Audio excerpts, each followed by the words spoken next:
Zdravím vás. Dnes máme na opravě notebook HP Victus, model je 15FA308NX. Notebook vůbec nejde zapnout. Klient také poznamenal, že z notebooku vychází nevýrazný, ale nepříjemný zápach spáleniny. Po vizuální prohlídce byl nalezen zdroj poškození v oblasti nabíjení baterie, konkrétně tento tranzistor je spálený. Ukážu zblízka. Tady je náš tranzistor. Vedle něj stojící řídící obvod nabíjení je také spálený.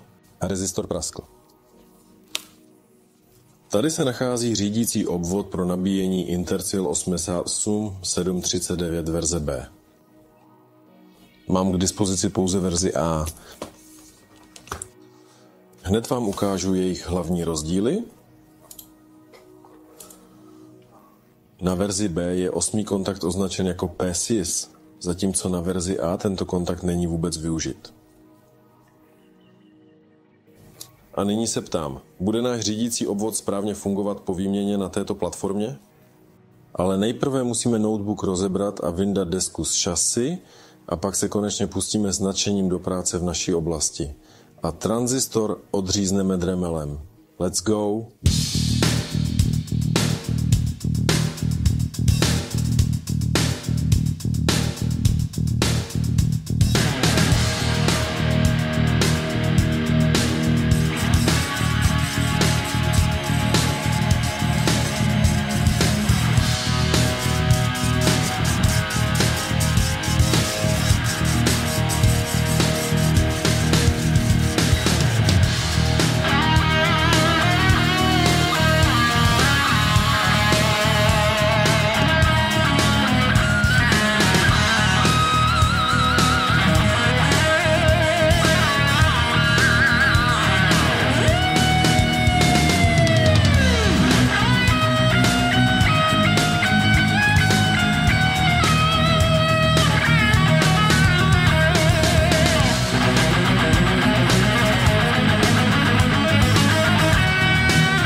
Takže kamarádi, krátké úvodní slovo, odstranil jsem vyhoření na desce, tak toto všechno vypadá. Bohužel jsem nenašel board view na tuto desku, naše platforma se jmenuje Quanta G3P, ale potřebný úsek je obdobně realizován i na jiné platformě, hned vám to ukážu.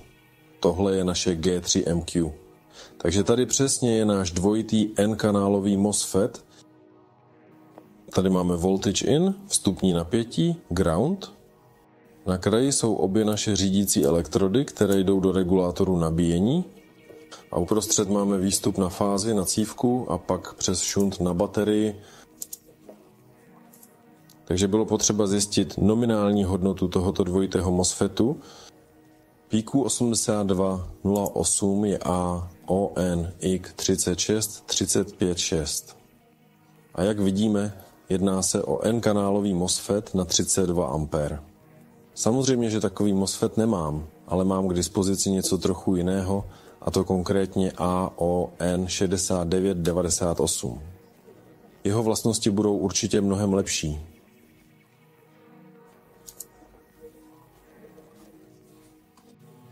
Každopádně ho můžeme hned důkladně zkontrolovat, abychom se ujistili, že je plně funkční, otevírá se správně a také zavírá. Takže tady máme fáze low side, zkontrolujeme otevírání a zavírání. Asi bychom měli přepnout náš multimetr do režimu pípání, že? Otevírá se. Zavíráme. Zavírá se. Teď to sami uděláme i s naším high side, otvíráme. Tak. Zavírá se. Všechno funguje. OK, teď vlastně k desce. Můžeme provést předběžná měření a hned podrobně vysvětlíme, kde co přesně máme. Takže tady máme naše vstupní napětí, které je klíčové pro správné fungování celého systému. Jak vidíme, zde jsou kiloohmy. Zde je výstup na fázi. Je zcela jasné, že zde v tuto chvíli není nic, protože nám chybí cívka. Můžeme to tady změřit. Tady jsou také celkem mega ohmy. Zde máme zem uprostřed. A tady máme také zem.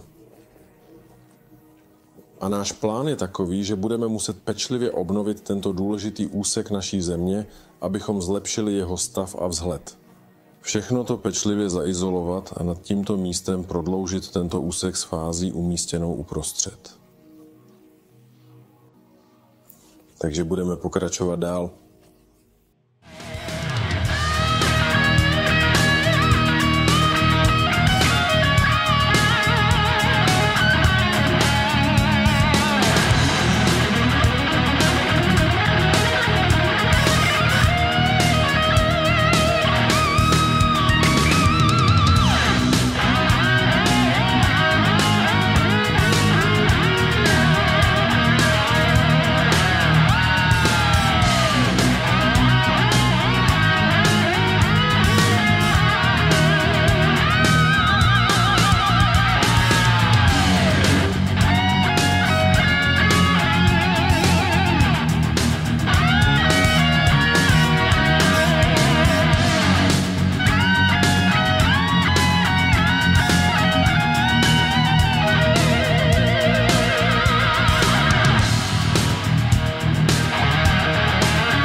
Takže kamarádi, oprava této desky je dokončena.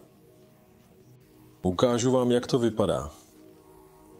Tady je náš tranzistor. Nyní místo zničeného rezistoru máme 10 ohmový rezistor, kterým prochází napájení do našeho nabíjecího kontroléru. Také všechny jednotlivé komponenty byly pečlivě vráceny na své místo. Během pájecích prací jsme také ztratili tento rezistor na 2,2 ohmu, nyní tam je 2,4 ohmu, ale myslím, že to není tak kritické. Každopádně zkusíme naši desku připojit k laboratornímu zdroji a podíváme se, co se stane. Takže naše spotřeba je 3 mA, což je prakticky OK. Jak vidíme, na napájecím konektoru nám také svítí dioda, což je dobrá zpráva. Teď vlastně potřebujeme desku spustit.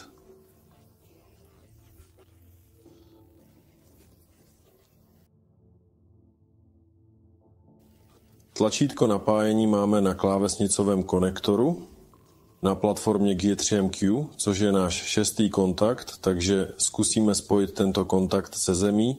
Podle všeho je vše připraveno.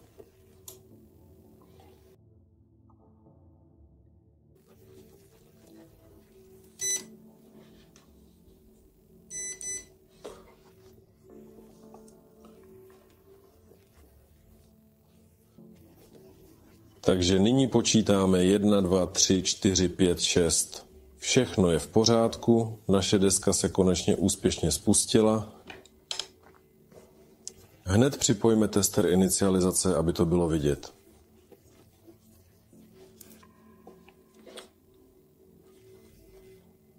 Takto. A teď čekáme. Protože zde chybí baterie CMOS, budeme muset chvíli počkat, protože BIOS se nyní resetován iniciační proces bude trvat déle než obvykle.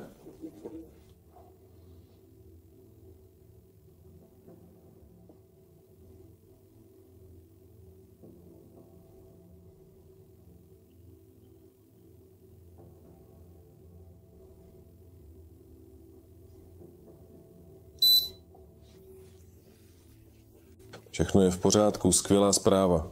A teď vlastně nastal ten důležitý okamžik pravdy. Vypínáme napájení.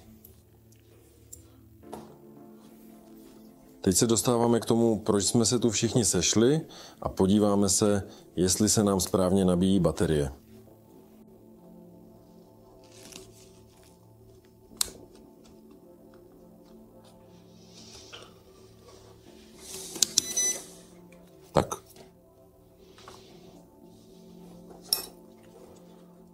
bylo vidět. No.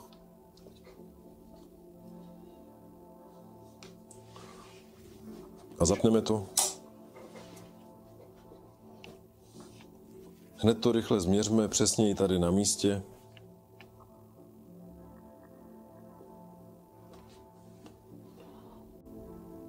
Máme nějaké výkyvy v odběru, který se pohybuje kolem 120 mA. Když tento odběr překročí tuto hodnotu, nabíjení se snaží vyskočit na vyšší úroveň, ale poté se nečekaně vypne, což způsobuje problémy s celým procesem nabíjení.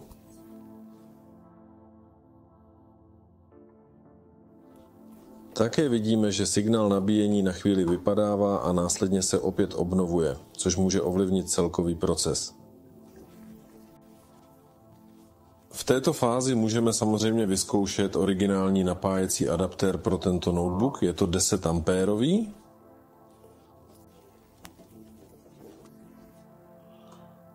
Podíváme se, jestli se něco změní. Změříme znovu.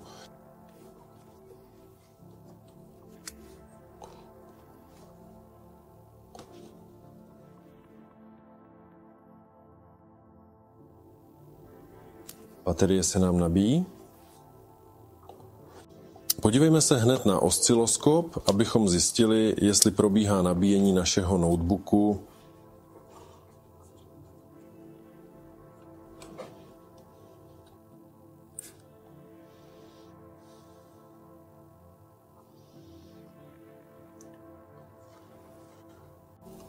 Ano, nabíjení probíhá skvěle a bez jakýchkoliv problémů.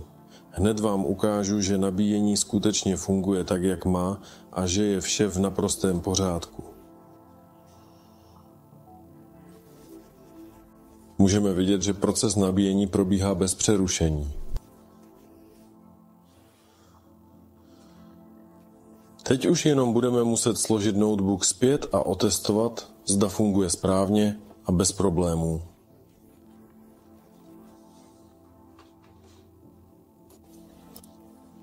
Takže kamarádi, notebook jsem sestavil a pomalu se blížíme k závěru našeho videa. Hned vám podrobně ukážu oblast nabíjení baterie pod termokamerou. Tady je náš tranzistor. Momentálně se zahřívá na 50 stupňů, což je v podstatě normální. Pojďme to hned otevřít a podívat se na operační systém. Baterie má opotřebení 10%. A nabíjení, jak můžete vidět, také probíhá úspěšně a všechno funguje, jak má. A tím video ukončíme. Všem děkuji za sledování. Pokud se vám video líbilo, pište komentáře, dejte like a uvidíme se opět v dalším videu. Ahoj!